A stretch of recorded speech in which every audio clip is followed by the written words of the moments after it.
तो good evening बच्चों। आज जो हमारा नेक्स्ट टॉपिक है वो हम लोग पढ़ेंगे after the completion of blood tissue.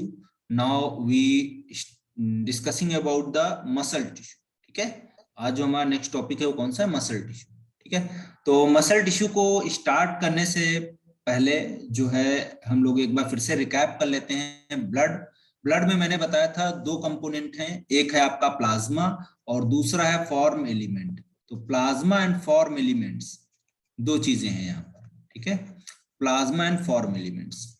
ठीक है, तो प्लाज्मा और फॉर्म एलिमेंट्स जो हैं ये दो प्रेजेंट होंगे। और प्लाज्मा की बात करोगे आप तो मैंने बोला था 55% के आसपास है, और फॉर्म एलिमेंट्स जो है वो 45% के आसपास है। ठीक है, तो ये कहानी थी। और फॉर्म एलिमेंट्स में हमने बोला था कि तीन तरीके के सेल्स हैं, कार्पसल्स हैं। एक आप बात कर रहे थे बेटा किसकी, आपका एरिथ्रोसाइट्स वगैरह, आरबीसीज, डब्ल्यूबीसीज, और तीसरी प्लेटलेट्स। डब्ल्यूबीसी में हमने फर्दर डिवाइड किया था, it will be divided into two parts and granulocytes and agranulocytes. Granulocytes are basophil, neutrophils and eosinophils, three types of actually cells which basically present in case of granulocyte cells. Okay, now next is agranulocytes. We discussing about the agranulocyte in which presence of monocyte cells and lymphocyte cells.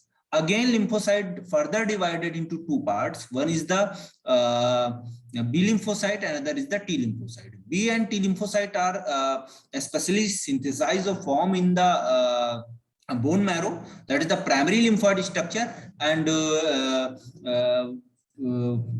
maturation and proliferation of the B cells are also takes place in the bone marrow.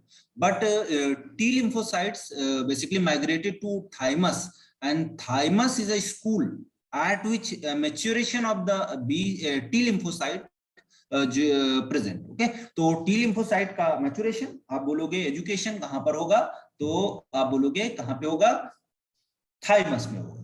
Okay, तो ये सारी बातें हम लोगों ने discuss कर लिया था। Now next thing is the muscle tissue. Muscle tissue is the tissue which is basically responsible for the locomotion and movement.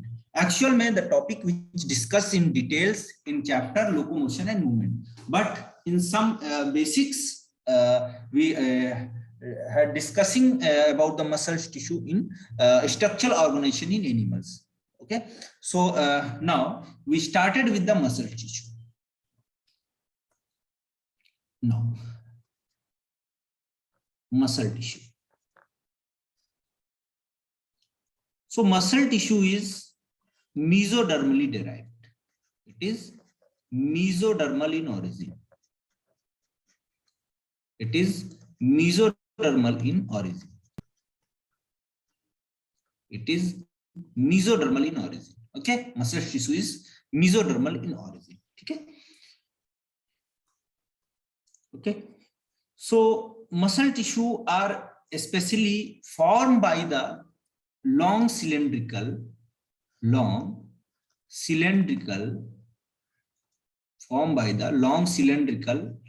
fibers. Formed by the long cylindrical fibers, and these fibers are arranged. These fibers are arranged in parallel arrays. Okay, so parallelly they are especially arranged in structures, and these fibers composed of fine fibrils are known as myofibrils. Okay, तो long cylindrical fibres arrange in parallel arrays, and आप बोलोगे these are, अब ये जो बनेंगे ये किससे बनेंगे, तो आप बोलोगे यहां पर क्या होंगे, मायोफाइब्रिल्स। क्या होंगे?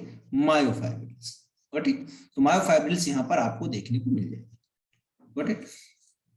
तो मायोफाइब्रिल्स स्ट्रक्चर्स हैं जो मसल्स में देखने को मिलेंगे, और इन्हीं से क्या बनेगा, आपका सिलेंड्रिकल फाइबर्स बनेगा, और फाइबर से फिर क्या बन जाएगा, मसल्स बन जाएगा। तो डिटेल स्टडी हम लोग करेंगे फिजियोलॉजी में, बट अभी आप बेसिक केवल समझ लीजिए यहाँ पर क्या होता है।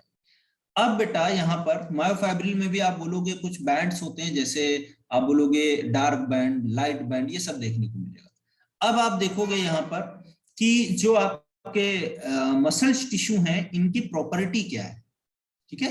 तो जब ये कॉन्ट्रैक्ट करते हैं, तो कॉन्ट्रैक्ट करेंगे तो आप बोलोगे इनका जो है शॉर्टनिंग होगा। क्या होगा? शॉर्टनिंग होगा। तो ये शॉर्टन हो जाते हैं, छोटे हो जाते हैं। और जब रिलैक्स करते हैं तो फिर अपनी नॉर्मल स्टेज में आ जाते हैं। रिलैक्स के टाइम पे क्या होगा? नॉर्मल आ जाएंगे, यानी फिर से एक्सटेंड हो जाएंगे। ठीक है। तो ये एक इनकी प्रॉपर्टी है कि अपनी प्रॉपर फिर से उसी फेज में आ जाते हैं जब ये कॉन्ट्रैक्ट करने के टाइम पे शॉर्टन हो जाते हैं, और फिर जब रिलैक्स होंगे तो अपनी नॉर्मल फेज में आ जाएंगे। तो ये एक बहुत इंपॉर्टेंट फिनोमिना है जो इनके केस में पाया जाता है। तो आप बोलोगे नॉर्मल जब रिलैक्स होंगे तो ये क्या होंगे? लेंथनेड होंगे। ठीक है, मतलब लंबे हो जाते हैं। ठीक है, लेंथनेड मतलब लंबे हो जाना। ठीक है। अब देखते हैं इसके बाद में इनकी वजह से आप बोलोगे जैसे यहां पर इनका काम क्या है मसल्स का। तो देखिए जैसे ये कोई एनिमल है, मान लो कोई एनिमल है, मान लो यहां पर। अब अगर कोई सराउंडिंग में आप बोलोगे इन्वायरमेंट है, इन्वायरमेंट, तो इन्वायरमेंट के सराउंडिंग में, इन्वायरमेंट के सराउंडिंग में आप क्या पाओगे कि सराउंडिंग जैसे आसपास में आएगा तो आपको देखने को क्या मिलेगा कि यहां पर आप बोलोगे यहां पर क्या होगा, यहां पर क्या होगा। देखिए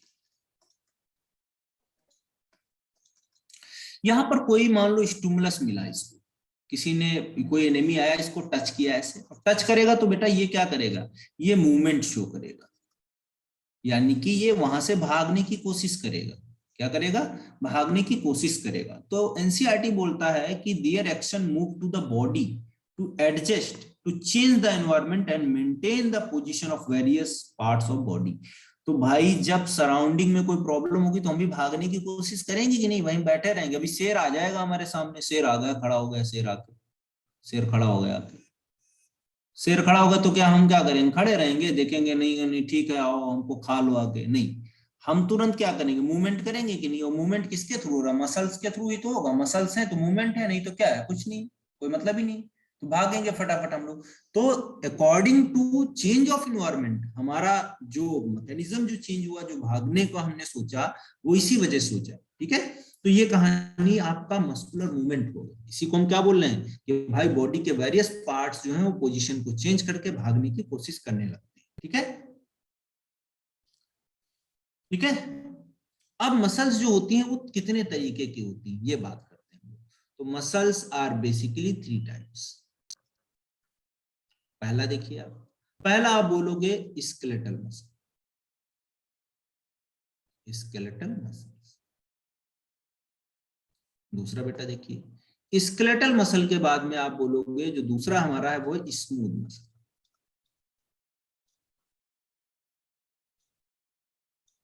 तीसरा देखिए आप स्मूथ मसल के बाद में आप बोलोगे जो आपका तीसरा होगा वो कौन सा होगा? तो आप बोलोगे skeletal muscle, smooth muscles, and next one is the, कौन सा हो जाएगा आपका? Cardiac muscle. तो 3 तरीके के मसल्स हैं। ठीक है, कौन कौन से बच्चों? Skeletal, smooth and skeletal muscle. ठीक है, 3 तरीके के मसल। चलिए अब आगे बढ़ते हैं, स्केलेटल मसल्स की बात।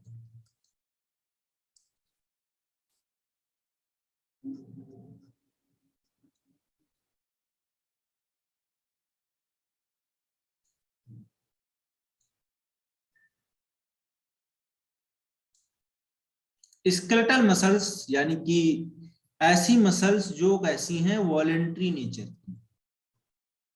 अब एक एक लाइन बहुत इंपॉर्टेंट है। वॉलेंट्री नेचर ऑफ मसल का मतलब क्या हुआ? ये आपकी अकॉर्डिंग टू विल काम करेंगे, जैसी सोच वैसा movement, according to will power. तो जैसा आप सोचोगे उसी हिसाब से काम करने की क्षमता जो है वो किसमें है? स्केलेटल मसल में। ठीक है, ये कैसा हो गया बेटा? स्केलेटल मसल आपका अकॉर्डिंग टू विल पावर आप देखोगे कैसा होगा? वॉलेंट्री नेचर का। ठीक है। अब दूसरा देखिए, इस वॉलेंट्री नेचर के बाद में स्केलेटल मसल्स की और क्या बेसिक बातें। ठीक है, ये जो मसल्स हैं स्केलेटल मसल्स, ये बेटा अटैच होंगी किसके साथ में? Attached with the bone. Attach ऐसे लिखे दे रहा हूं, विद द बोन्स। तो बोन्स के साथ में अटैच होंगी। अच्छा, अब बोन के साथ में अटैच होंगी तो एक चीज और आपको पता है कि अगर बोन के साथ में अटैच है तो कहीं ना कहीं ये हेल्प करेंगी ही करेंगी, ठीक है। तो आप बोलोगे अटैच विद द बोन, और बोन से अटैच है तो बेटा क्या होगा, मूवमेंट में हेल्प करेंगे कि नहीं, इसमें हेल्प करेंगे, मूवमेंट में हेल्प करेंगे। बोलिए समझ में आई बात। तो अटैच विद द बोन यानी कि मूवमेंट में हेल्प करेंगे। अब इसके बाद में आप बोलोगे मूवमेंट के बाद में और क्या चीजें, तो यहां पर आप बोलोगे कि ये जो सेल्स हैं इनका स्ट्रक्चर आप देखोगे ध्यान से गौर से, ऐसे मैं बना रहा हूं स्ट्रक्चर कुछ इस तरीके से।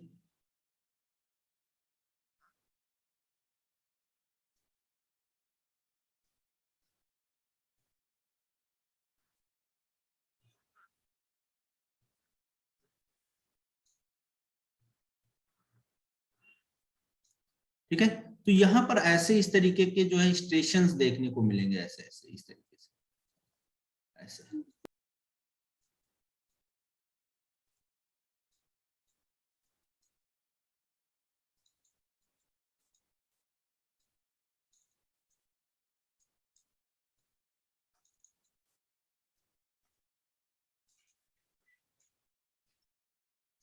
ठीक है, तो ये कहानी थी भाई स्केलेटल मसल की, ऐसे यहाँ पर ऐसे देखने को मिलेगी। ठीक है,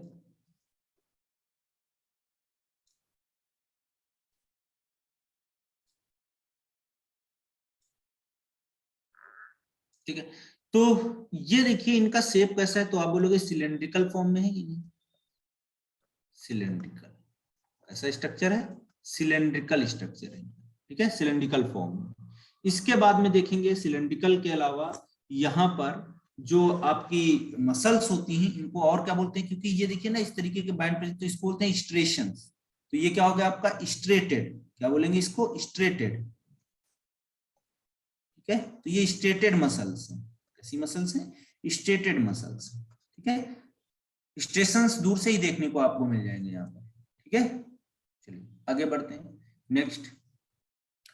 इन सर स्टेशंस ये के, चीज नहीं आई समझ। बोलो बेटा बोलो। सर ये वाली चीज समझ नहीं आई। कौन सा, ये जो मैं बनाया हूँ स्टेशंस है, स्टेशंस का मतलब बेटा क्या होता है, यहाँ पर बैंड प्रेजेंट होते हैं, ये आपका लाइट बैंड डार्क बैंड, उन्हीं को स्टेशंस उन्हीं से बनते हैं।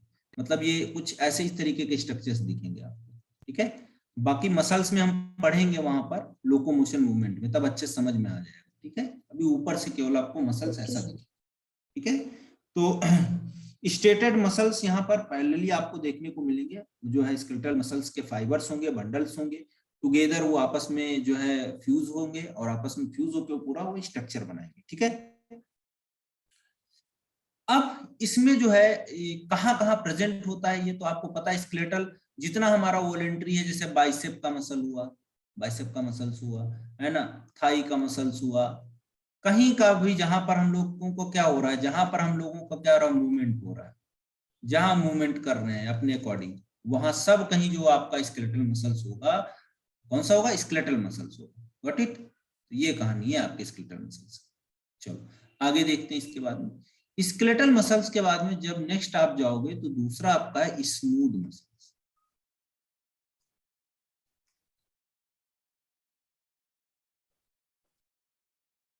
स्मूथ मसल को समझते हैं। स्मूथ मसल का स्ट्रक्चर कुछ इस तरीके से आपके एनसीईआरटी में बना हुआ है, आप देख पा ही रहोगे यहाँ पर कुछ इस तरीके से ऐसा इस तरीके।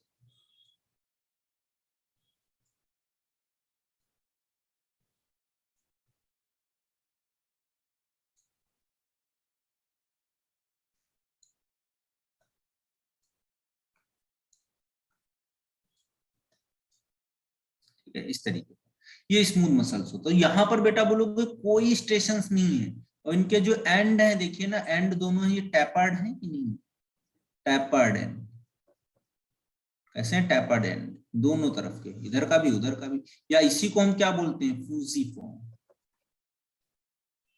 फूजीफॉर्म मतलब टैपर्ड एंड। ठीक है, तो इस तरीके का स्ट्रक्चर मिलेगा, न्यूक्लियस एक यहाँ पर देखने को मिलेगा इनके सेल्स में। ठीक है, और इस तरीके के थ्रेड लाइक स्ट्रक्चर्स देखने को मिलेंगे, इन्हीं को बोलते हैं स्मूथ मसल्स। ठीक है, तो ये कहानी हो गई। अब जो ये फूजिफॉर्म जो है, ये इनके पास स्ट्रेशंस नहीं होते हैं, तभी हम बोलते हैं यहाँ पर नो स्ट्रेशंस, कोई स्ट्रेशंस नहीं है यहाँ पर। और स्ट्रेशंस नहीं है तो बेटा आप बोल लो ये बिल्कुल सिंपल है, स्मूथ है, इसीलिए इनका नाम ही पड़ा क्या, स्मूथ मसल्स। क्या नाम पड़ा, स्मूथ मसल्स। ठीक है, कैसा है, स्मूथ मसल्स। ठीक है, अब इनके बीच में देखो, इनके बीच में क्या होगा कि यहां पर जो सेल जंक्शंस होते हैं वो प्रेजेंट होते हैं। ठीक है, तो सेल जंक्शन यहां पर कैसे, ये मान लो सेल है तो इनके बीच में आपस में सेल जंक्शंस प्रेजेंट होते हैं, ऐसे इस तरीके से। तो आपस में सेल जंक्शन प्रेजेंट होने की वजह से आपस में बाउंड रहते हैं, तो आप इसको क्या बोलोगे, cell junction. Cell junctions present होंगे, और सेल जंक्शन प्रेजेंट होंगे तो आप बोलोगे ये क्या करते हैं बेटा, डिफरेंट डिफरेंट सेल्स को क्या करते हैं, बाउंड करते हैं, bound together.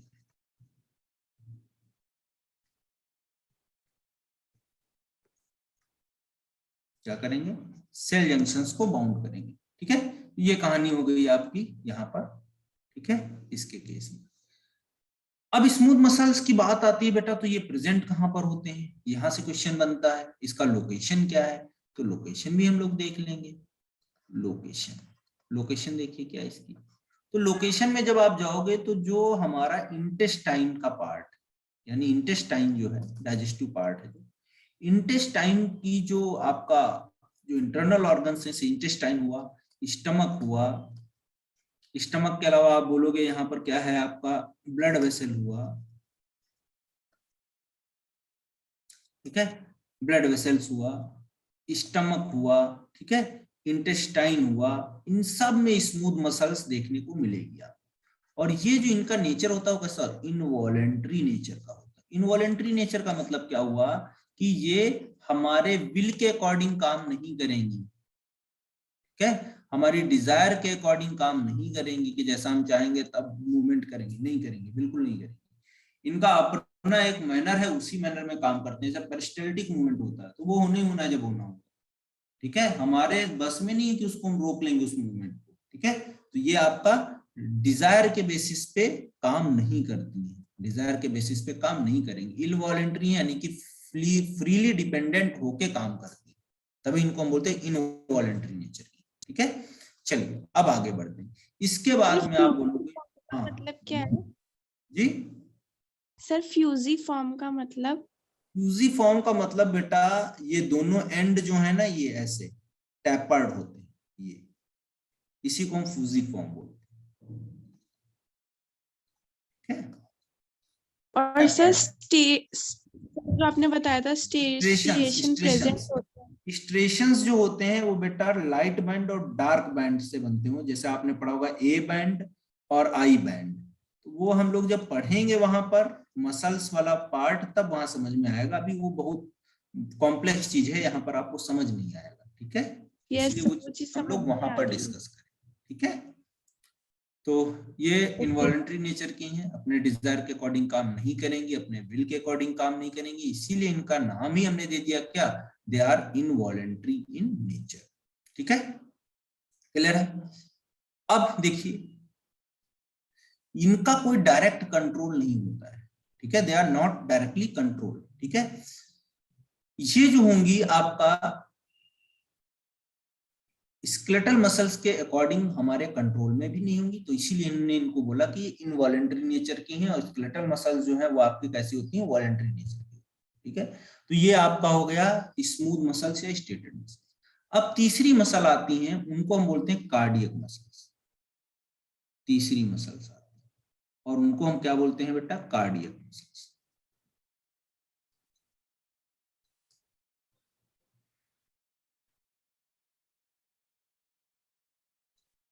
Cardiac muscles, cardiac muscle या बच्चों ये भी मसल जो है ये स्ट्रेटेड होती है। कैसे होती है, स्ट्रेटेड होती है। ठीक है, स्ट्रेटेड मसल्स की कैटेगरी में आती है। स्ट्रेशंस यहाँ पर भी देखने को मिलेंगे आपको। ठीक है, स्ट्रेशंस प्रेजेंट होंगे। तो ये वहां पर तो अनब्रांच थी, लेकिन ये बेटा आप देखोगे एनसीईआरटी में डायग्राम जो बना हुआ कुछ इस तरीके से बना हुआ है।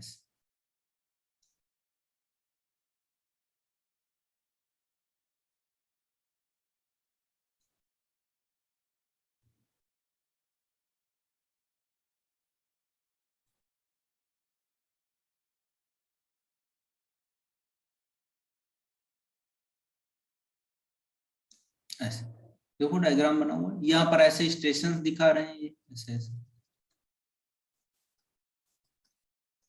ऐसे ऐसे स्टेशन दिखा रहे हैं।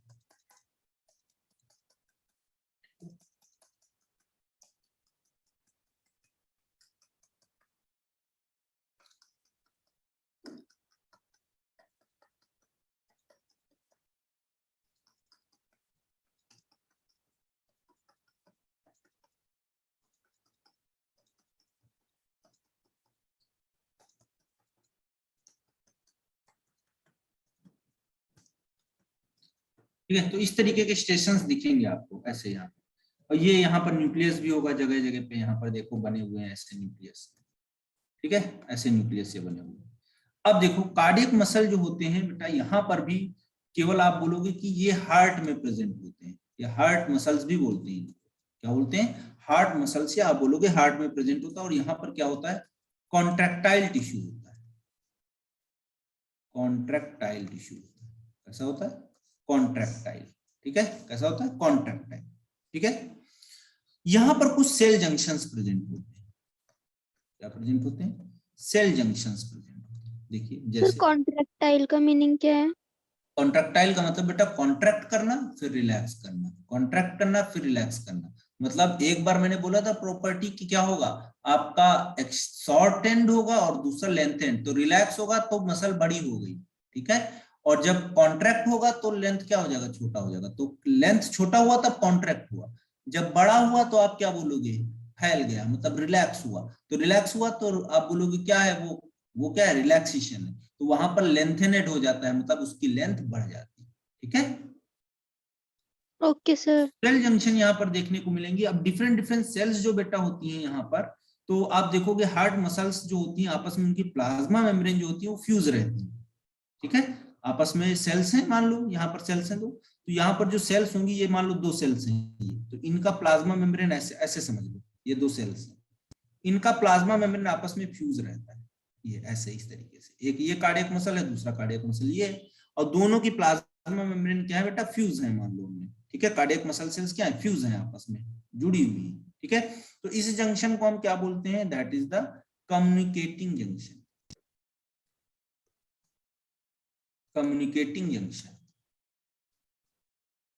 Communicating junction. या बेटा इसको हम बोलेंगे, इस कम्युनिकेटिंग जंक्शन को हम क्या बोलेंगे कि यहाँ पर क्या है, ये जो वाला जो स्ट्रक्चर है वो आप बोलोगे इंटरकैलेटेड डिस्क।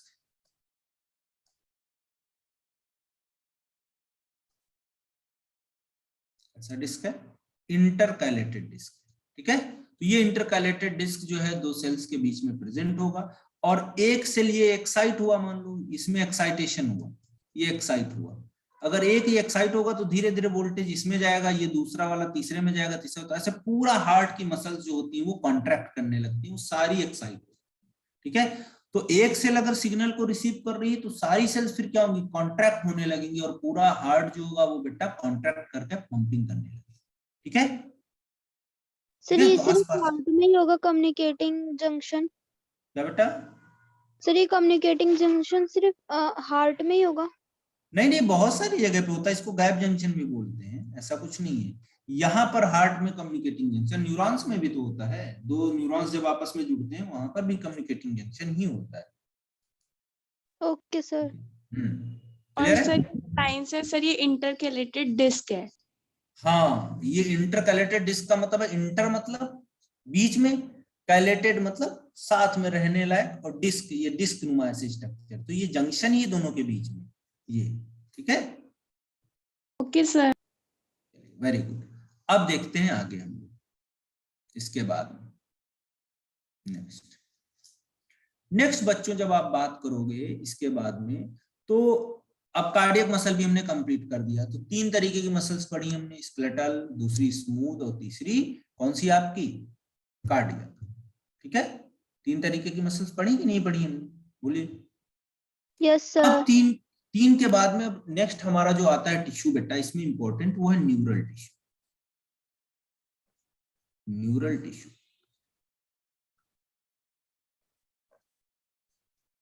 न्यूरल टिश्यू की बात करते हैं भाई, देखते हैं न्यूरल टिश्यू की कहानी क्या है। तो न्यूरल टिश्यू आप बोलोगे ये एक्टोडर्मल ओरिजिन का है,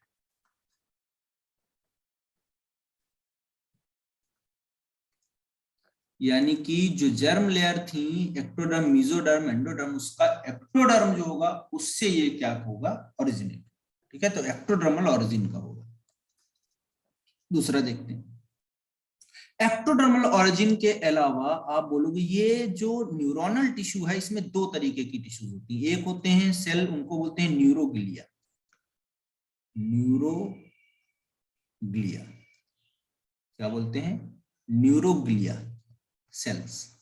और दूसरी बेटा जो होती है उनको बोलते हैं न्यूरोनल सेल्स। तो एक हो गया आपका न्यूरोग्लिया सेल्स, दूसरा हो गया न्यूरोनल सेल। न्यूरोग्लिया सेल्स जो है बेटा ये सपोर्टिव रोल प्ले करती हैं। ये कैसी हैं, सपोर्टिंग नेचर की हैं, सपोर्ट करने में हेल्प करती हैं। और दूसरा देखो न्यूरोनल सेल जो है वो कौन सी होंगी, तो न्यूरोनल सेल जो होती है ये कंडक्शन करवाती हैं इंपल्स का। क्या करवाएंगी, इंपल्स का कंडक्शन करवाएंगी, कंडक्शन ऑफ इंपल्स। तो एक जो है सिग्नलिंग में काम कर रही है और दूसरी बेटा सपोर्टिंग नेचर की है। तो ये क्या कर रही है, इन न्यूरोनल सेल्स को हेल्प कर रही है, इनको सपोर्ट कर रही है। क्या किसको सपोर्ट कर रही है, न्यूरोनल सेल्स को सपोर्ट कर रही है। तो इसीलिए न्यूरोग्लियल सेल्स को हम क्या बोलते हैं, दीज आर सपोर्टिंग सेल्स। और दोनों सेल्स मिलके क्या बना देती हैं, तो आप बोलोगे ये न्यूरल टिश्यू का फॉर्मेशन करती हैं। ठीक है, चलिए मिनट पानी पी लेते हैं फिर।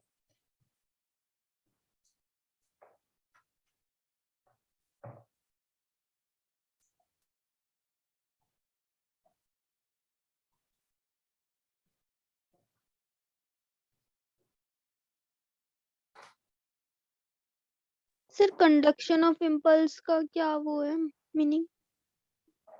एक मिनट। कंडक्शन ऑफ इंपल्स का मतलब क्या होता है बेटा ना, जैसे न्यूरॉन होते हैं ना, ये हमारे न्यूरॉन, ये ऐसे, इन न्यूरॉन में करंट जनरेट होता है, एक वोल्टेज जनरेट होता है मिली वोल्ट करके। तो ये मैसेज को ले जाता है दूसरे न्यूरॉन के पास में। तो ये कंडक्शन यही है, एक्शन पोटेंशियल जनरेट होना, यानी कि चार्जेस का डेवलप होना प्लाज्मा मेम्ब्रेन के सरफेस पे। ठीक है, ओके सर। जिससे सिग्नलिंग हो पाए। अब हम आगे बढ़ते हैं। देखिए न्यूरल टिश्यू में हम लोग बोलते हैं कि न्यूरॉन्स जो हैं ये तो सपोर्टिंग सेल होगी, न्यूरोनल जो सेल्स हैं, जो न्यूरॉन्स हैं, उनकी बात करते हैं। तो न्यूरॉन्स जो बच्चों हैं, ये न्यूरॉन्स जो हैं ये कैसे स्ट्रक्चर है, तो न्यूरॉन्स आप बोलोगे ऐसे स्ट्रक्चर्स हैं जो क्या करेंगे आपका, इसको हम बोलते हैं स्ट्रक्चरल एंड फंक्शनल। क्या बोलोगे, structural and functional unit of किसकी, आप बोलोगे नर्वस सिस्टम।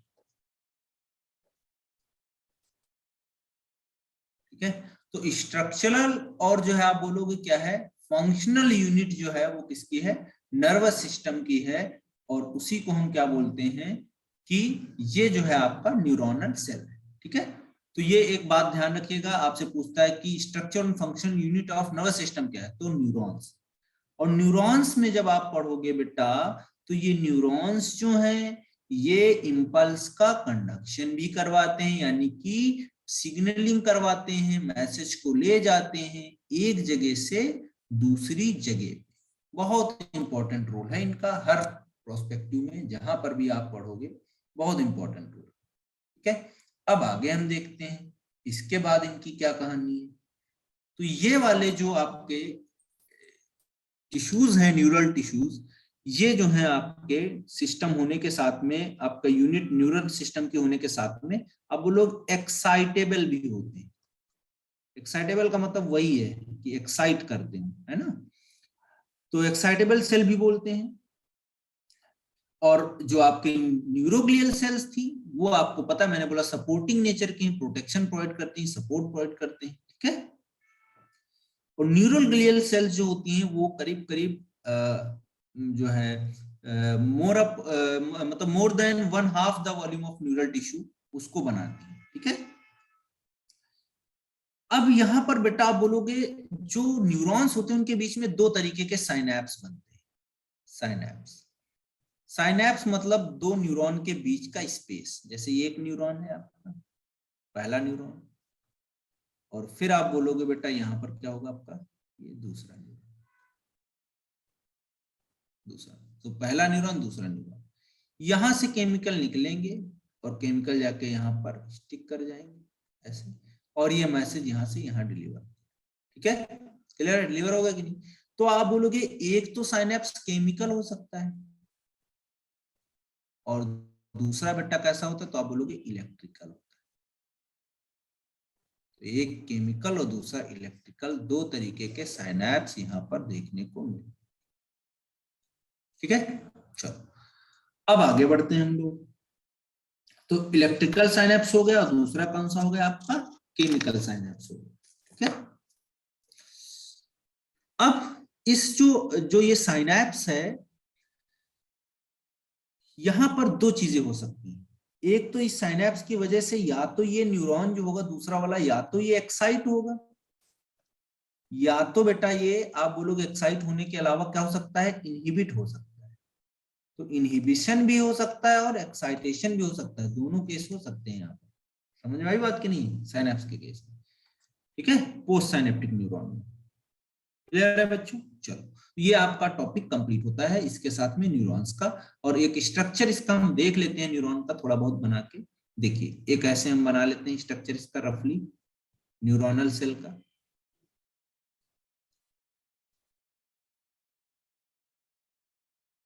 सर एक बार एक्साइटेशन और इनहिबिटेशन एक बार दोबारा से बता दो। एक्साइटेशन का मतलब बेटा क्या है कि न्यूरॉन कोई एक्साइट हुआ, काम करने जा रहा है, एक्साइटेड स्टेट में। ठीक है, यानी कि ये स्टिमुलस दिया हमने, तो या तो ये एक्साइटेशन हुआ, काम करने लगा, फंक्शनिंग करने लगा, या हमने स्टिमुलस दिया तो ये काम कर रहा था तो इनहिबिट हो गया, यानी काम करना बंद भी करवा सकता है स्टिमुलस। ठीक है, वही चीज बोलो। अब न्यूरॉन देखिए, ये न्यूरॉन का स्ट्रक्चर देखिए आप यहाँ पर। ये वाला जो पार्ट है बेटा, इसको हम बोलते हैं साइटोन या बोलते हैं सोमा। ठीक है, क्या बोलते हैं, साइटोन या सोमा या सेल बॉडी, कुछ भी बोलिए आप। ये पार्ट, यहां से आप बोलोगे कुछ डेंड्राइट्स निकले हुए होते हैं ऐसे। क्या निकले हुए होते हैं, डेंड्राइट्स निकले हुए होते हैं। ठीक है, तो यहाँ पर डेंड्राइट्स भी आपको देखने को मिलेंगे। अब डेंड्राइट्स जो निकले हुए होंगे यहाँ पर, उनमें आप देखोगे मैसेज को रिसीव करते हैं। ये मैसेज को क्या करेंगे, रिसीव करते हैं, रिसीव करते हैं। ठीक है, ये मैसेज को रिसीव करेंगे। दूसरा देखिए यहाँ पर ये न्यूक्लियस है, न्यूक्लियस है, तो यहाँ पर ये कहानी हो गई आपकी ऐसी। ठीक है, अब आप देखो इस स्ट्रक्चर्स में ऐसे यहाँ पर एक कवरिंग होती है। ठीक है, इसको हम बोलते हैं न्यूरिलेमा। ठीक है, यहाँ पर ऐसे कैसे इसका, यहाँ पर जो ये स्पेस होता है इसको बोलते हैं नोड ऑफ रैनवियर। ठीक है, और ये बेटा जो आपका है इसको हम बोलते हैं माइलिन शीथ। ये कवर करता है जो है न्यूरॉन के एक्सोनल पार्ट को और इंसुलेशन प्रोवाइड करता है। और इसको हम बोलते हैं एक्सोन, जो सिलेंड्रिकल पार्ट है एक्सटेंडेड जो सोमा से निकल के, उसको एक्सोन बोलते हैं। और ये वाला स्ट्रक्चर इसको बोलते हैं टीलोडेंड्रिया, टीलोडेंड्रिया या साइनेप्टिक बटन। ठीक है, और यहां से क्या होते हैं, केमिकल्स निकलते हैं, केमिकल्स, ये केमिकल। ठीक है, क्या निकलते हैं, केमिकल्स निकलते हैं।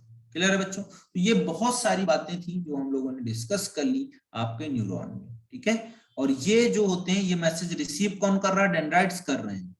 डेंड्राइट्स क्या कर रहे हैं, मैसेज को रिसीव कर रहे हैं, और ये क्या कर रहे हैं, मैसेज को भेज रहे हैं। टीलोडेंड्रिया ये एक्सोन जो है ना, ये क्या कर रहे हैं, मैसेज को डिलीवर करा रहे हैं, यहां से मैसेज डिलीवर होगा। ठीक है, ये डिलीवर होगा। चलो, तो ये क्लियर है बच्चों, बहुत इंपॉर्टेंट बात थी न्यूरॉन के केस में। आप स्ट्रक्चर और फंक्शन इसको यूनिट बोलोगे, नर्वस सिस्टम। ठीक है, और largest cell of the body भी होता है, मतलब बड़ी से बड़ी सेल्स होती है, सर से लेके पैर तक, इतनी बड़ी बड़ी मीटर्स में कई सारी सेल्स होती है इसमें। ठीक है, अब आगे हम बढ़ते हैं इसके बाद में बच्चों। तो आपका एक टॉपिक है छोटा सा दिया हुआ है, organ, organ and organ system. Organ and organ system, इसको भी समझते हैं। ऑर्गन यानी कि सेल्स आपस में मिली और उन्होंने बेटा क्या बनाया, टिश्यू बना लिया। क्या बना लिया, टिश्यू बना लिया। टिश्यू आपस में मिले तो क्या बना लिया, टिश्यू आपस में मिले तो आप बोलोगे टिश्यू आपस में मिलके क्या बना लिए, तो आप बोलोगे ऑर्गन बना लेंगे, ऑर्गन बना लेंगे, ठीक है। और ऑर्गन आपस में मिलके क्या बना लेंगे, तो आप बोलोगे ऑर्गन सिस्टम को बना लेंगे, ठीक है। तो सेल से सेल मिलके टिश्यू बना, टिश्यू से टिश्यू मिलके ऑर्गन बना, ऑर्गन से ऑर्गन मिलके क्या बने, ऑर्गन सिस्टम बने, ठीक है। चलिए अब देखिए, इस केस में आप बोलोगे ऑर्गन सिस्टम जो होता है वो आपका मल्टी सेलुलरिटी लेवल पे मिलेगा। मल्टी सेलुलरिटी लेवल का मतलब क्या हुआ कि जो मल्टी सेलुलर एनिमल्स हैं उनको नीड है ज्यादा बड़ा बड़ा काम करने की, और बड़े बड़े काम करने की नीड है तो उनके पास कॉम्प्लेक्सिटी लेवल बढ़ गया, और कॉम्प्लेक्सिटी लेवल बढ़ गया तो उनको अपने आप ही ऑटोमेटिक लेवल ऑफ ऑर्गेनाइजेशन और बढ़ाना पड़ेगा। मतलब सेल्स आपस में और ज्यादा एग्रीगेट करेंगे और बड़े बड़े स्ट्रक्चर्स बनाएंगे, और उसको बेटा हम क्या बोल देंगे, they are known as organ system level of organization. Got it. तो ये कहानी हो गई आपके ऑर्गन सिस्टम की, मल्टी सेलुलर एनिमल्स देखने को मिलेंगे आपको। अब इसके बाद में, इस कहानी के बाद में, organ and organ system level के बाद में आप बोलोगे कि ये जो इंडिविजुअल्स हैं इनमें एक चीज देखने को मिलेगा हमको, क्या है कि जो अलग अलग तरीके के टिश्यूज हैं मल्टी सेलुलर में, क्या है अलग अलग तरीके के टिश्यूज हैं। जैसे एपिथेलियल पढ़ा हमने, एपिथेलियल के बाद में मस्कुलर पढ़ा, मस्कुलर के बाद में न्यूरल पढ़ा, और न्यूरल के अलावा कनेक्टिव पढ़ा। ये सब तो हैं, सब मिलके तो काम चला रहे हैं पूरी बॉडी का। अब इसके बाद में यहां पर आप बोलोगे कि जो एनिमल्स हैं उनमें मॉर्फोलॉजी, दो टर्म यूज करते हैं, मॉर्फोलॉजी, ठीक है, वो क्या होती है, मॉर्फोलॉजी किसको हम बोलते हैं, और मॉर्फोलॉजी के साथ साथ में एनाटॉमी क्या होता है। दो टर्म को इस टॉपिक में बताया गया कि भाई मॉर्फोलॉजी क्या और एनाटॉमी क्या। मॉर्फोलॉजी का मतलब समझिए, मॉर्फो मतलब होता है डिफरेंट फॉर्म्स, क्या बोलते हैं, डिफरेंट फॉर्म्स। मॉर्फो मतलब फॉर्म्स, ठीक है, डिफरेंट रहने दो, चाहे फॉर्म्स कर लेते हैं, यानी कि हम बाहर से एक्सटर्नल अपीयरेंस देख के बता दें कि एनिमल कैसा है, भाई दो पैर हैं, दो हाथ हैं, दो आंखें हैं, सर पे बाल हैं, तो उनको मोटा मोटा आइडिया लग जाता है कि मॉर्फोलॉजिकली ये ह्यूमन की बात कर रहा है, ठीक है। अब एनाटॉमी की बात करेंगे।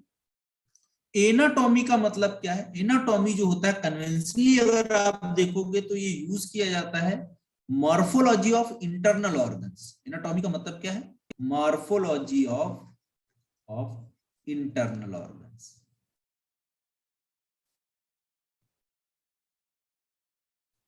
ठीक है, मॉर्फोलॉजी ऑफ इंटरनल ऑर्गन्स। और इंटरनल ऑर्गन्स की मॉर्फोलॉजी के अलावा आप बोलोगे यहां पर और क्या होगा, तो आप बोलोगे कि ये जो इंडिविजुअल्स हैं उनका जो है स्ट्रक्चर जो है वो कैसे काम कर रहा है, फिजियोलॉजिकली अगर आप देखोगे वो कैसे काम कर रहा है, तो उसको हम एनाटॉमी की कैटेगरी में रखते हैं। तो आप एक तो आपको मॉर्फोलॉजी ऑफ इंटरनल ऑर्गन्स, और जो है आप बोलोगे उसके साथ में उसका काम कैसा है, तो सब मिला के हम क्या बोल देते हैं, दैट इज द एनाटॉमी।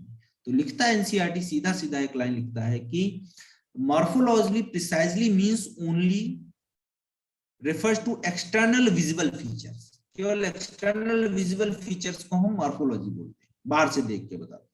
लेकिन जब आप जो है बात करोगे एनाटॉमी की, तो उसको कन्वेंशनली हम यूज करते हैं morphology of internal organs in animals, ठीक है, क्लियर है।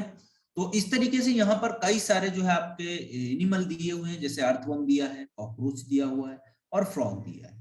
लेकिन आपके जो नीट के सिलेबस में है वहां पर केवल आपका कौन सा है, कॉकरोच। तो कॉकरोच को ही हम लोग डिस्कस करेंगे, ठीक है, क्लियर है।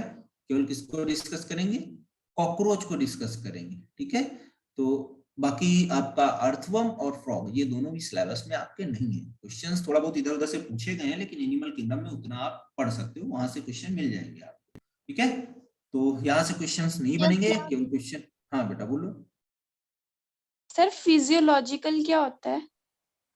फिजियोलॉजिकल का मतलब बेटा ये ना कि जो हमारे इंटरनल ऑर्गन्स है ना, वो किस तरीके से काम कर रहे हैं, उनका फिजियोलॉजी है। जैसे डाइजेशन का काम क्या है, डाइजेशन करना मॉलिक्यूल्स का बड़े बड़े, है ना। रेस्पिरेटरी सिस्टम का काम है कि भाई अंदर ले जाके ब्रेक डाउन कराना फूड का, है ना। तो वो सब फिजियोलॉजिकल लेवल पे आता है। तो मॉर्फोलॉजी ऑफ इंटरनल ऑर्गन, उसको हम एनाटॉमी में पढ़ते हैं। What it? Sir structural and functional का मीनिंग एक बार बता दो। स्ट्रक्चरल एंड फंक्शनल का मतलब बेटा देखो समझते हैं यहाँ पर। जैसे हमने बोला न्यूरॉन्स को हमने बोला structural and functional unit, structural and functional unit. तो स्ट्रक्चरल और फंक्शनल यूनिट का मतलब सिंपल है, एक तो ये नर्वस टिश्यू का स्ट्रक्चर बना रहे हैं और दूसरा उनका जो फंक्शन है वो भी इन पे डिपेंड है। तो स्ट्रक्चर बना रहे हैं वो भी तो है साथ में, और साथ में फंक्शन भी करा रहे हैं, तो दोनों काम करा रहे हैं ना, इसीलिए इनको बोलते हैं structural and functional unit. Neurons जो होते हैं नर्वस सिस्टम का स्ट्रक्चरल और फंक्शनल यूनिट होते हैं, क्योंकि स्ट्रक्चर भी बना रहे हैं नर्वस सिस्टम का और फंक्शन भी करा रहे हैं। What it? Yes sir. और बेटा बताओ किसी को कोई प्रॉब्लम यहाँ तक? सर एनिमल किंगडम में उसके एग्जांपल्स याद करने की कोई ट्रिक नहीं है? Yes sir. तो उसमें बहुत सारे एग्जांपल्स हैं, फिर कैसे याद करें? बेटा उसको आपको याद रखना पड़ेगा, लेकिन मैंने बोला था ना इम्पोर्टेंट इम्पोर्टेंट आप याद कर लो, ठीक है। सारे मत याद करो आप, ठीक है। सर और उसमें तो उसका एक उसमें ही बहुत सारे एग्जांपल्स दे रखे हैं, एक ही उसमें फाइलम में। मैंने आपको कम एग्जाम्पल बताए हैं, बहुत कम बताए हैं, केवल एनसीईआरटी के बताए हैं। अदरवाइज मैं पढ़ाता हूँ तो कम से कम 400 एग्जाम्पल हो जाते हैं जब ऑफलाइन क्लासेस में पढ़ाता हूँ। यहाँ पर क्योंकि due to lack of time तो कुछ है नहीं, और ट्रिक बेटा वहां पर नहीं बन पाता है एक्चुअल में। ट्रिक आप बनाओगे कैसे? कॉमन नेम भी आपको याद करना है, तो ऐसा तो है नहीं कि फैमिली से पूछ रहा है आपके नाम, ऐसा नहीं पूछता है। वहां से केवल एक क्वेश्चन पूछता है आपसे कि एनिमल दे दिया आपको, ठीक है, और एनिमल देने के बाद पूछ लेगा कि साइंटिफिक नेम क्या है, कॉमन नेम क्या है। तो वो थोड़ा टीडियस वर्क है, आपको थोड़ा परेशानी होगी, मैं मतलब समझ सकता हूँ आपकी प्रॉब्लम। लेकिन बेटा उसका कोई ऑप्शन है नहीं, एक दो होता तो ट्रिक बनता है, वो 100 150 नाम है, वो कैसे याद करोगे आप, मतलब कैसे ट्रिक से कैसे हो पाएगा। यस हम तो सर। ऐसे याद हम तो ऐसे याद किए हुए हैं पूरा, हम तो अभी बहुत सारा लिख देंगे, 400-500 नाम को याद है ऐसे ही, ठीक है। तो वो आप थोड़ा उसका प्रैक्टिस करो। प्रैक्टिस करने के लिए देखो क्या करो मैं बताता हूँ। एक फाइलम लिखो पहले, फाइलम ऐसे एक पेज बना लो आप लोग, छोटा सा डायरी ले लो, फाइलम पहला लिख लो पोरीफेरा। तो पोरीफेरा लिखने के बाद आप क्या करो, जितने एनिमल्स है ना एक ही जगह पे लिख लो, उनका साइंटिफिक नेम लिखो पहले और फिर कॉमन नेम लिख लो। तो साइंटिफिक नेम कॉमन नेम ऐसे करके जितने सब लिख डालो एक करके। दूसरा फाइलम फिर तुरंत लिखो आगे वाली पेज पे सिलेंटेटा, सिलेंटेटा कैसे लो, एक जगह पे कर लो आप, और उसको अपने पास में रखो, अपने पास में रखो छोटा सा डायरी। और जब मन हो तब उसको मतलब खोल के देखो, जब जब आपको याद करना हो खोल के देखते रहो, तो वो धीरे धीरे आपको याद हो जाएगा। या आप क्या कर सकते हो, जहां पर सोते हो वहां पर एक पोस्टर बना लो ऐसे, और पोस्टर बनाने के बाद वहां पर जैसे आप लिख लो पोरी फेरा के एग्जाम्पल, वो एक दिन याद करो, वो लिख लो। ऐसे आप तो ऐसे याद करोगे ना तो 10-12 दिन में याद हो जाएंगे आपको। और कोई बेटा इसका है नहीं ट्रिक व्रिक, नहीं तो मैं जरूर बता देता आपको। सर ट्रिक से मेनली तो एनिमल किंगडम में बस एग्जांपल्स ही है ना? नहीं, एग्जाम्पल क्यों, उसके मेन फीचर। कैरेक्टरिस्टिक भी इंपॉर्टेंट है, कैरेक्टरिस्टिक से क्वेश्चंस बनते हैं जो पढ़ाया है मैंने, कैरेक्टर्स उसके। Yes sir. At least NCERT level के तो आपको याद ही होनी चाहिए, उतना ही मैंने पढ़ा है। एनसीईआरटी के लेवल के बाहर में पढ़ा ही नहीं रहा हूँ क्योंकि टाइम नहीं है हमारे पास, ठीक है। तो उतना कर लो जितना एनसीईआरटी में, अगर कहीं पे प्रॉब्लम आए तो आप जरूर डिस्कस करो उसको कि नहीं नहीं सर ये सर पॉइंट नहीं मैंने समझ। क्वेश्चन सॉल्व करे थे तो उसमें उनकी लार्वल स्टेज भी पूछी हुई थी, बट नहीं नहीं वो एनसीईआरटी में नहीं नहीं थी। करने हैं, वो नहीं करने हैं आपको, ऐसे क्वेश्चन मत करिएगा। आप प्रीवियस पिछले मैं बता रहा हूँ 10 ईयर क्वेश्चन करिए बस, ठीक है। उससे पहले का कोई भी क्वेश्चन आए तो मत करिए, ठीक है। 2010 के बाद के क्वेश्चन करिए आप, उससे पहले के मत करिए, ठीक है। और उसमें भी अगर एक्स्ट्रा कुछ लग रहा है तो वो छोड़ देना, बिल्कुल एनसीईआरटी बेस्ड क्वेश्चन करिए। बहुत सिंपल पेपर आ रहा है, एनसीईआरटी बेस्ड है पूरा, कुछ नया आ नहीं रहा तो मतलब क्या है जबरदस्ती का इधर उधर का पढ़ने का, है ना। Okay sir. हाँ, और ये एनिमल वाला किंगडम वाला जो मैं बताया हूँ ना वही काम करिए आप, सब सॉल्व हो जाएगा धीरे धीरे, सब इजी हो जाएगा, कोई प्रॉब्लम नहीं, वो सिंपल है एकदम। ठीक है बेटा? Yes sir, thank you sir. और बताओ अनु, दिया, किसी कोई प्रॉब्लम बेटा? कोई टॉपिक में यहाँ पर अभी जो नहीं समझ में आया? आपका मैंने स्ट्रक्चर ऑर्गेनाइजेशन का टिश्यू वाला पार्ट कंप्लीट कर दिया। Now next topic is the cockroach. ठीक है, कॉकरोच हमें डिस्कस करना है, और कॉकरोच में भी बहुत बड़ा टॉपिक है, तो ऐसा नहीं कि उसको ही पढ़ते जाना है हमको, बहुत डेप्थ में नहीं, एनसीईआरटी लेवल तक ही उसको लेके जाना है। ठीक है, और वहीं से जो क्वेश्चंस होंगे वो कर लेंगे हम लोग, छोटे छोटे क्वेश्चंस बनते हैं वहां से, बहुत मुश्किल क्वेश्चन आएंगे नहीं आपको, है ना, सिंपल क्वेश्चन आएगा एकदम, सिंपल सा लिखा हुआ आपको वही बताना है। और आप एक बार अपने आप जो है आपका फ्रॉग और अर्थवर्म भी पढ़ लेना। क्वेश्चन तो नहीं आना चाहिए, लेकिन पिछली बार एक क्वेश्चन आ गया था अर्थवर्म से कि भाई बताओ पेरिस्टोमियम क्या होता है, उससे जो वो निकलता है प्रोस्टोमियम निकलता है, वो क्या होता है, ऐसा करके क्वेश्चन आया था, लेकिन आना नहीं चाहिए क्योंकि सिलेबस में है ही नहीं, लेकिन वो एनिमल किंगडम से या कुछ पता नहीं क्यों दे दिया, समझ नहीं हुआ। तो 3 एनिमल है, वो तो पढ़ाना पॉसिबल है नहीं, एक एनिमल आपको पढ़ना है, वो कॉकरोच जो सिलेबस में, वो हम पढ़ाएंगे आपको। ठीक है सर इस बार नीट का पैटर्न चेंज हो गया ना? हाँ, नीट का पैटर्न बताया तो था मैंने आपको कि देखो फिजिक्स, नो सर आपने नहीं बताया। हाँ, और बायोलॉजी में बॉटनी और जूलॉजी ये है। फिजिक्स में आप बोलोगे एक सेक्शन ए होगा और दूसरा सेक्शन बी होगा, ऐसे केमिस्ट्री में भी सेक्शन ए बी, और बॉटनी में भी और जूलॉजी में भी। अब देखो इसमें सेक्शन ए में अगर आप जाओगे तो मिलेंगे आपको कितने क्वेश्चन, 30 क्वेश्चन। फिर आप बी में जाओगे तो 20 मिलेंगे। अब 20 में से आपको केवल 15 करने हैं, और ये 30 में से 30 करने। ठीक है, तो 5 क्वेश्चन प्लस देते हैं आपको ऑप्शनल टाइप के कि भाई 5 कोई भी कर लो, आप छोड़ दो 5 कोई भी छोड़ दो, आप 20 में से 15 ही करने हैं आपको सेक्शन बी में। ठीक है, ये वाला पैटर्न दिया था, है ना, तो ये पैटर्न है सिंपल सा, वही जो चलता चला आ रहा है आपका। सर अब फॉर्म कब मतलब फिल करने हैं हमें? फॉर्म बेटा अभी डेट नहीं आया है, जब आएगा तो आपको पूरा जो है इंस्टीट्यूट से पता चल जाएगा, आपको मैसेज आ जाएगा, हम लोग बात करेंगे, पूरा काउंसिल करेंगे आपको कैसे फॉर्म भरना है, क्या करना है, और अभी तो नहीं आया है, आएगा जल्दी। ठीक है, तो हम लोग डिस्कस करेंगे उसको जब भी आएगा। आप लोग अभी पूरा आप कंसंट्रेट करो कि जितना चैप्टर पढ़ा दिया गया आपको उस पर कंसंट्रेट करो। जैसे अभी एनिमल किंगडम हम लोगों ने डिस्कस कर लिया है आपको, तो एनिमल किंगडम का क्वेश्चन सारा कर डालो आप, जहां पर डाउट हो पूछ लो कि हाँ सर ये डाउट रह गया बता दीजिए सर। तो ऐसे 10 मिनट जो बचता है लास्ट में, 5 मिनट 10 मिनट हम लोग डिस्कस कर लेते हैं, हर बार करते हैं 50 मिनट पढ़ाने के बाद कि चलो 10 मिनट बाद डिस्कस कर लेते हैं, किसी का डाउट है पूछ लो, तो उसमें आप पूछ लो कि सर ये वाला टॉपिक में ये चीज नहीं समझ में आया, ये पॉइंट नहीं समझ में आया, आप बता दीजिए, तो हम लोग कर लेंगे उसको डिस्कस, कोई इश्यू नहीं है उसका। और पेपर जो है आपका क्या बोलते हैं, मॉक टेस्ट जरूर दीजिए आप, जो भी मॉक टेस्ट हो रहे हैं उसमें 100% आप जरूर करिए, अच्छे से करिए, पढ़ के करिए, है ना।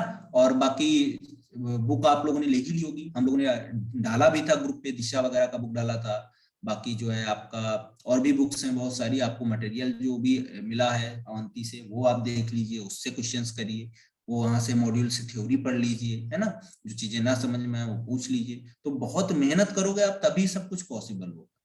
ठीक है, ऐसा नहीं कि एकदम सोचने से नहीं होता है, करने से होता है कुछ भी लाइफ में। अगर आप सोचोगे और करोगे नहीं कुछ तो नहीं कर पाओगे, लेकिन सोचोगे फिर करोगे आप तो सब कुछ हो जाएगा आपसे, है ना, एवरीथिंग इज पॉसिबल, कोई बहुत बड़ा टास्क नहीं है, कर लोगे आप। क्लियर है बेटा? Yes sir.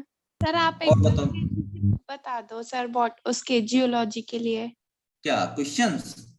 Yes sir. Question के लिए देखो एक शादाब सर ने भी डाला था एक मटेरियल दिशा के नाम से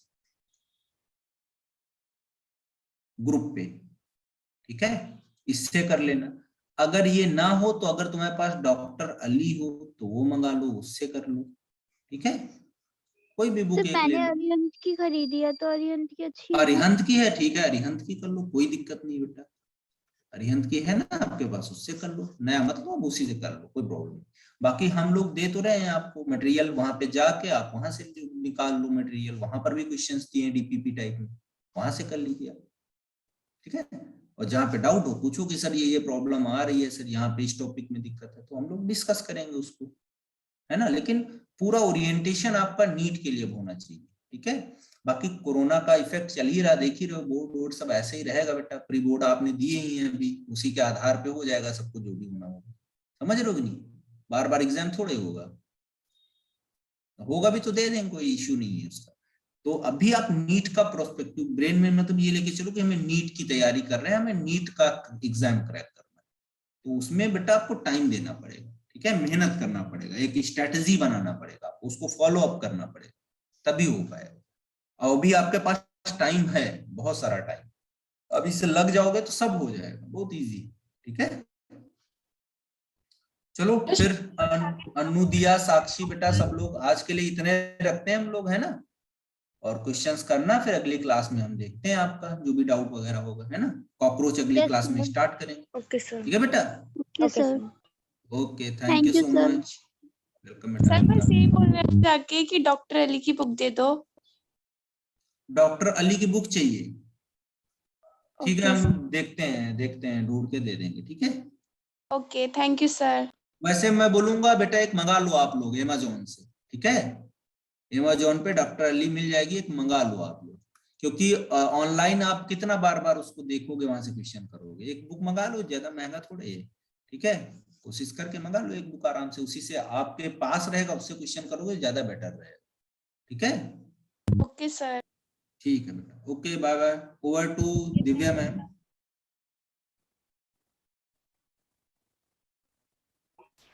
हाँ, अभी आप ड्रॉप कर सकते हैं, नेक्स्ट क्लास 15 मिनट्स के बाद है ना? Yes ma'am. Yes ma'am, 6:30।